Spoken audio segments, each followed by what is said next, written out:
సంక్రాంతికి రథం ముగ్గు వేస్తారు. భోగినాడు రథం ముగ్గు వేసేటప్పుడు రథం ఒక భాగం ఇంటి వైపుకి గుమ్మం వైపుకుంటుంది. సంక్రాంతి నాడు రథం ముగ్గు వేస్తారు, ఆ ముఖ భాగం అటువైపుకుంటుంది. అంత ఆలోచన ఉంది అందులో. మొదటి రోజు వేసేటప్పుడు రథంలో సారథి కూర్చునే భాగం ఉందే అది ఇంటి వైపుకుంటుంది. అంటే సంక్రాంతి లక్ష్మి ఇంట్లోకి వస్తుంది. సంక్రాంతి నాడు కనుమ నాడు వేసేటువంటి రథం ముగ్గులో ఆ సారథి కూర్చున్న భాగం అటువైపుకుంటుంది. సంక్రాంతి లక్ష్మిని గౌరవంగా సాగనంపుతున్నాం, శాశ్వతంగా మన ఇంట్లోనే ఉండమని అనకూడదు, అది మళ్ళీ స్వార్థమే. ఆవిడ ఎక్కడ దొరకదలుచుకుంటే అక్కడ పెడుతుంది, దానికే ఉందండి. ఆడపిల్ల పుట్టింటికి వస్తే స్వాగతం చెబుతాం, ఉండిపోమ్మా అంటే ఎవడ తప్పు, వీడియోకులు అయితేనే ఉంటారు, లేకపోతే ఉండరు.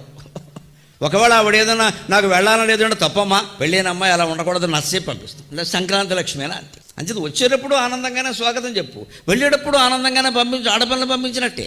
వెళ్ళరా అమ్మ, మళ్ళీ ఏడాది నేను పిలుస్తామమ్మా అంటే ఇంకోళ్ళ ఇంటికి వెళ్ళమనే కదా, రథమేం ఆగదు కదా.